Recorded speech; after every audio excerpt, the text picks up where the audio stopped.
Dijonai Carrington. And Dewana, the eye poke heard around the world. Oh, take away her credentials. She asked me a question and I didn't like it. And Christine Brennan in USA Today say, quiet down. That's what real journalists and reporters do. I know you guys aren't used to it, but we're not. Something changed suddenly, and it wasn't just a shoelace snapping. Dijonai Carrington exploded with emotion like a firecracker on the 4th of July. But this wasn't about celebration, it was anger. Reporters were shocked, cameras shook, and the WNBA acted like nothing happened. What made her so upset?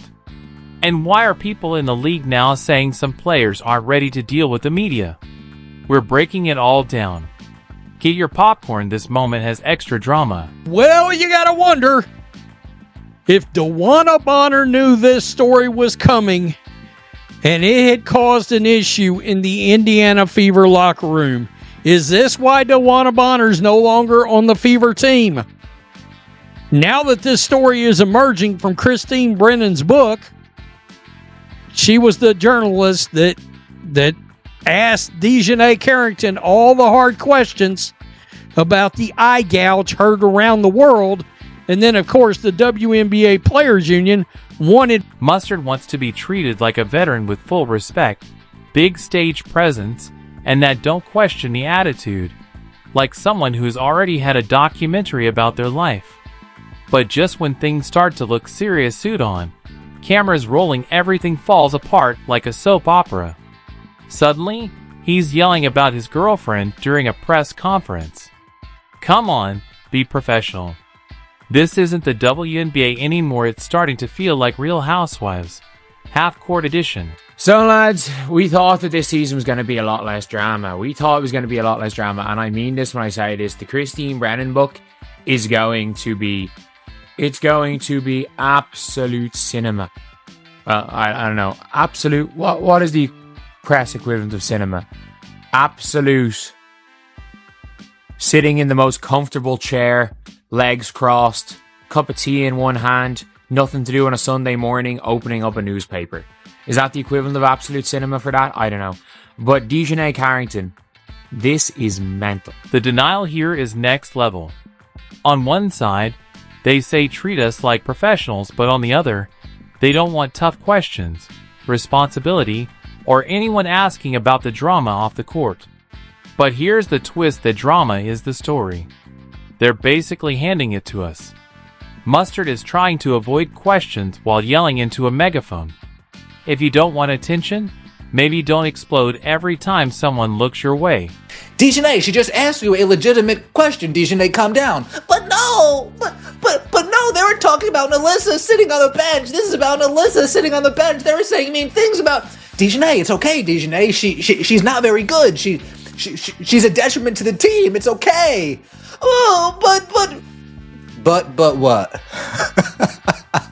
but. Let's not act like Carrington is misunderstood. She's not. She's loud, emotional, and everyone hears it. She's great at basketball, but a nightmare for PR. The league's media team probably has a group chat called Carrington Containment. Because every week there's a new problem, a viral moment, or people asking, wait, she did what the NBA has flagrant fouls, Carrington has flagrant energy. And no soft pass can avoid it. Christine Brennan has the world on high alert. The world is waiting on her book, on her game about Caitlin Clark by Christine Brennan. It comes out July 8th. And boy, everybody's waiting to see what is in that book. You got Cheryl Reeves trying to get ahead of it. You got Dawn Staley trying to get ahead of it. They are terrified. They are scared to death at what Christine Brennan has in this book. And now you have Dijonai Carrington threatening to sue. She's threatening to sue Christine. We're talking about a player who's one eye poke away from getting suspended, yet still acts like she's the victim. She's picking up technical fouls like they're trading cards.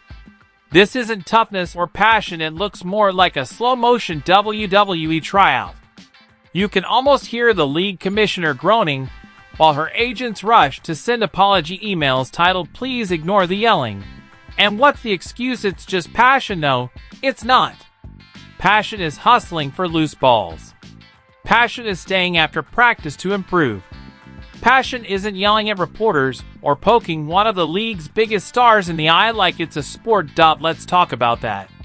Caitlin Clark's eyes have taken more hits than a bad pair of contact lenses. Yet somehow, she's the one called soft for not enjoying all the accidental face hits. Anyone with eyes and a replay button can see what's happening. This isn't defense, it's dirty play in disguise. And every time it happens, we get the same fake surprise oops. Didn't mean to jab you in the eye again. I think it's slightly juicier.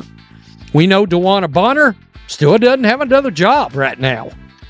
She wanted to go to the Phoenix Mercury, conveniently where her girlfriend plays, or wife, or whatever it is she is. I don't know. I'm not up on their terminology that they're using.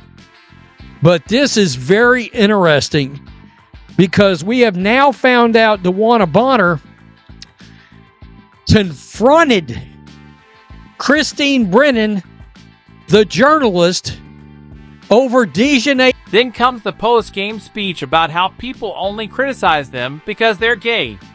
But that's not it. This has nothing to do with anyone's identity. It's about acting totally out of control on a random Tuesday in front of thousands of fans and confused kids. If the WNBA gave out Oscars, Carrington would win them all: Best Drama, Best Meltdown, and Best Accidental Comedy. She doesn't just play basketball, she turns every game into a full-on theater show. All that's missing is smoke machines and backup dancers. Meanwhile, Mustard is in the background trying to keep things serious, saying, "We deserve respect," right before flipping out over a simple question. It's like someone wanting to be seen as a CEO, then crying because someone mentioned their office relationship on Twitter. You can't have it both ways. You can't ask to be treated like a pro while threatening to block reporters just for doing their jobs. What's funniest is how they expect fans and media to act like this is normal. Like, sure, let's all ignore the constant tantrums, shady tweets, and sketchy on-court behavior just because we want to be included. Melissa Smith isn't a very good basketball player, but she seems like a very good person. But I'm so happy Melissa Smith is not on our team anymore because we don't have to deal with Dijonai. And by the way, Melissa Smith has very much helped us win 2 games. We've gotten 2 huge wins, and Melissa Smith has been a big help with us beating the Wings and beating the Aces. But it says here, Indianapolis Fieldhouse Files Fever beat. That's not how this works. You can't ask people to take you seriously while acting like you're in a TikTok drama. Being part of a minority doesn't give you a free pass. And being professional isn't something you turn on and off. Even the fans are starting to notice. You can only play the victim so many times before people stop buying it. Meanwhile, the league is panicking, putting out statements that basically say, yeah, something happened, but please don't look at it. They're trying to grow the WNBA brand while some players are out here causing chaos with every mic they touch. Honestly, it's kind of impressive. It's like reality TV, but in sneakers. If Bravo ever runs out of shows, they could just air Carrington's warm-ups and post-game interviews. Instant ratings. She's got more drama in her shoelaces than most players have in a season. And the wild part, they act like it's your fault for noticing. Why are you focusing on this, they ask, while trending for yet another meltdown. News flash. People don't go viral for staying calm. They go viral for losing it on camera while the game's still going. And the double standard, it's real. Anyone else acts like this, and they're benched, fined, or made into an example. But with Carrington, it's always, oops, the mic caught her again. What bad luck. She put up some emojis. She said it's cap, meaning it's lying, with the crying emojis. And then she said, It's defamation at this point. And what she is referring to is things that are written in the book by one Christine Brennan. It's getting crazy, y'all. It's getting crazy, y'all. Christine Brennan is talking about the situation where in the playoffs, Dijonai Carrington, it seems to intend on purposely poking Caitlin Clark in the eye. This can't last. The WNBA is trying to grow, attract new fans, and prove to sponsors that it's a professional, top-tier league. But while the league works on that image, some players are busy acting out TikTok drama in full HD. Professionalism isn't just missing, it's gone on vacation with no plans to come back. They want media attention, but only if it looks good and sounds like a fan edit. And the biggest irony? Carrington and her crew are amazing athletes. The talent is real. The potential to grow the sport is huge. But every time a press conference turns into a shouting match, all that greatness gets buried. You can be as skilled as you want, but it won't matter if the drama is louder than the game. The league wants respect.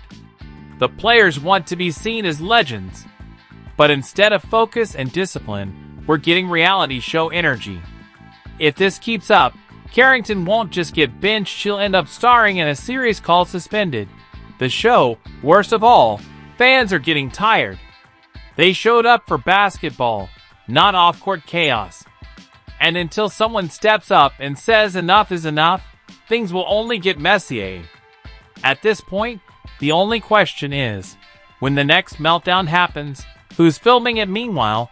Mustard's still out here asking for respect with one hand and throwing a fit. Christine, how much does it hurt the WNBA when Caitlin Clark is out? It is devastating to the WNBA when Caitlin Clark is out. And anyone out there, and there may be a few people out on X and social media and Twitter who want to dispute that, facts are facts. And the truth is the truth. And the data is there. And what we saw when Caitlin was out the last time, the 5 games that she missed earlier in the season, the WNBA's viewership dropped more than 50%. Not just the Fever, but the entire